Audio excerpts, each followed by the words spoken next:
مالکان کلانترین بازار مساله ساختمانی در شهر خوجند موسوم به جمعه بازار میگویند ملک آنها با راه غصب ریدری به دست کسان دیگر میگذرد. صاحب ملک مؤسس شرکت وحدت امینجان جورایف میگوید این بازار را در سال 2010 از اتفاق تاجیک مطلوبات خریده است و آن اطراف 8 هکتار زمین را در بر میگیرد. اما اخیراً شهردار خوجند این ملک را همچون دارایی شرکت اسریما حجت کرده است. مقامات اجرایی حاکم دولتی شهر خوجند یک بار از صاحب ملک جیز ده بو مجلس کرده یک بار فکری مویم گفتنشان در کار می یا اگون همین قدر مبلغ گذاری میلیون سامانی مبلغ گذاری کردگی ما همین قدر بازارند همین قدر انشاءات ما های صاحب ملک یک 50-60 هزار 100 هزار کوادرات متر انشاءات های ما مانده یک کوچنگی فیرما یت عریضه کند عریضی همون کدی وابسته کردن این چه خیلی من نمیفهمم جون بازار به 400-500 صاحب کارا فعالیت میکنن اگر 3 تایی باشدم 1,900 هر یک مغازه 3 نفر کار کنن 1,900 یک نفری کار کردگینده 500 تا صاحب کار میکنن. قرار شهردار خوجند فردوس شریفزاده روز 21 ایول صادر شده است. بر پایه آن حقوق استفاده زمین برای صاحب ملک واقعی قطع گردیده آن برای احتیاجات دولتی یا جمعیتی گرفته می شود. در ادامه قرار آمده است که در اینجا برای ساختن 6 بینای 22 آشیانه و 14 بینای 24 آشیانه به شرکت اسریما اجازه داده شده است.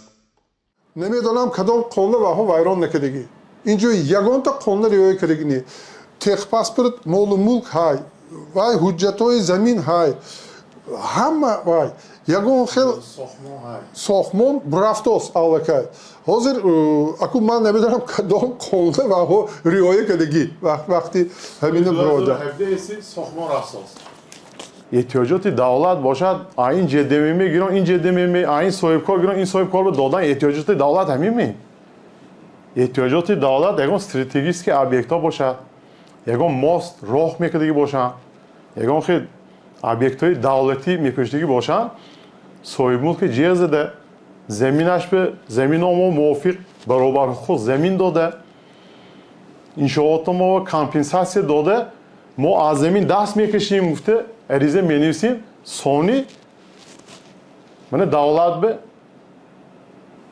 زمین گفته میشه. این خبرنگار رادیو آزادی به نمایندگان شرکت اسریما عاید این قضیه مراجعت کرد ولی آنها از دادن همه گونه جزئیات خودداری کردند و گفتند که اداره اساسی شرکت در شهر دوشنبه قرار دارد.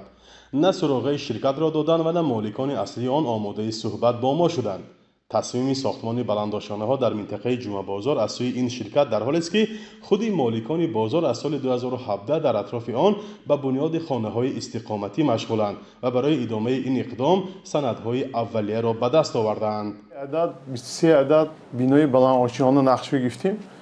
نقشه گنرالی شهر هم اینجا موانع تصدیق شدگی شورای شهرسازی ولایت شورای شهرسازی کمیته معماری نزد حکومت جمهوری و ساختمان نزد حکومت جمهوری تاجیکستان بیام ما موافقه کرده گیم پلان کرده نقشه گنرالی شهر به درآمدگی همشه نقشه گنرالی شهر به شت است.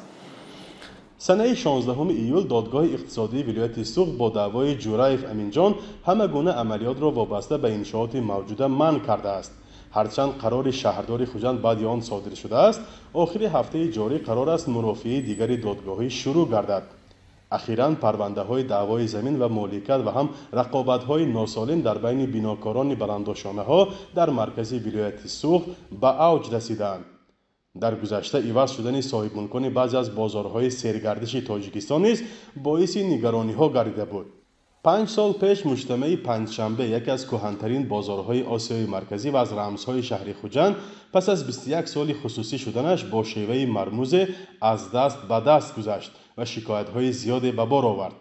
نفوذ صاحبان نو آن سبب گشت که شکایت‌ها به جای نرسند. فرزان محمدی، رادیو آزادی، شهر خوجند.